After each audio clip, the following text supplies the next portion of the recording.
नमस्कार मित्रों, मैं हूं मयंक रावल। मैं एक आर्किटेक्ट और वास्तु साइंटिस्ट हूं। लोग ये पूछते हैं कि वास्तु ये जो महामारी का समय है उसमें कैसे हेल्प कर सकते हैं।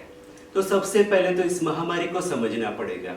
वो जो महामारी है वो अपने आप में नहीं फैलती है, वो कॉन्टेक्ट से फैलती है, उनके संपर्क में आप आते हैं तो फैलती है। तो सबसे पहला प्रिंसिपल ये है कि हमें घर में रहना चाहिए। कुछ दिन पहले एक दोस्त का फोन आया था कि तुझे तो वास्तु का बहुत अच्छा नॉलेज है, तो ये बता कि कहाँ पे रहे तो ये महामारी हमारे घर तक नहीं आए। घर के किस कोने में बैठे, किस डायरेक्शन में फेसिंग करके बैठे, ये सारे क्वेश्चंस उसने पूछे। शायद वो मजाक कर रहा था, लेकिन मैंने उसको बताया कि एक जगह बताता हूँ, वहां पे तू बैठ। महामारी तेरे घर तक नहीं आएगी और वो है तेरा खुद का घर। बस दरवाजा बंद कर ले, बाहर मत निकल। ये टाइम में बाहर नहीं निकलना है। लेकिन उसके अलावा भी उसने क्वेश्चन क्यों पूछा वो हमें सोचना चाहिए, क्योंकि एक डर था, भय था।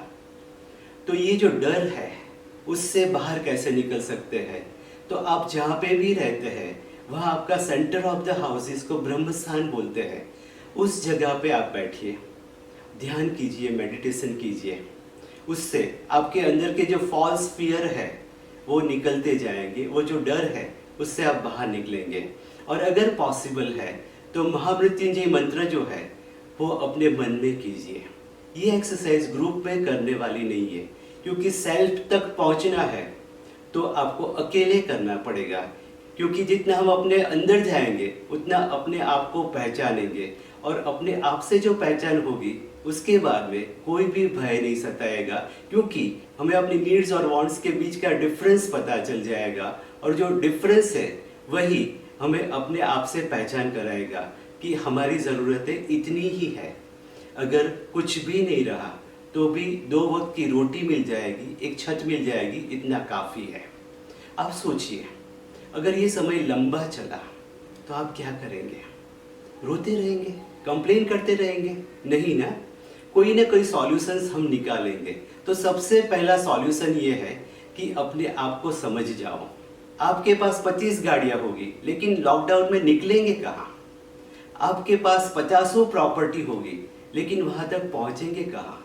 इनफैक्ट एक डर रहेगा कि वो प्रॉपर्टी मेंटेन तो होती होगी ना। उससे अच्छा है कि जो सिचुएशन है उसको एक्सेप्ट कर लो। हमारी भारतीय संस्कृति में वही बातें बताई गई है कि आप जो भी है, जहाँ पे भी है, जैसे भी है, वो सिचुएशन को एंजॉय करो, उस मोमेंट को एंजॉय करो। तीसरी बात है कि आपको ऐसा लगता है कि एक्टिविटी क्या करनी चाहिए, तो आप सुबह में उठ के प्राणायाम कर सकते हैं, जिससे लंग्स को ऑक्सीजन ज़्यादा मिलेगा। कहाँ बैठना है? तो खुली जगह में। अगर आप अपने नॉर्थ ईस्ट में बैठ के ये करते हैं तो सबसे अच्छा है। तीसरी बात, फाइनेंशियल स्ट्रेस, कि लॉकडाउन खुलने के बाद क्या होगा। क्या आपने ये लॉकडाउन का प्लानिंग किया था? शायद नहीं ना। बैंक में कितने भी पैसे आप लेने के लिए जा सकते हैं? नहीं जा सकते हैं। आपने लैंड में इन्वेस्टमेंट किया है तो क्या वो देखने जा सकते हैं? नहीं जा सकते हैं। तो सबसे पहले तो आज में जीना शुरू कर दो। दूसरी बात है कि मेरा ये मानना है कि ये जो सिचुएशन है वो लंबी चलने वाली है, यानी आपकी जो ज़रूरतें हैं उसको पूरी करने की कोशिश करो, उससे ज़्यादा एक्स्ट्रा एक्सपेंडिचर मत करो।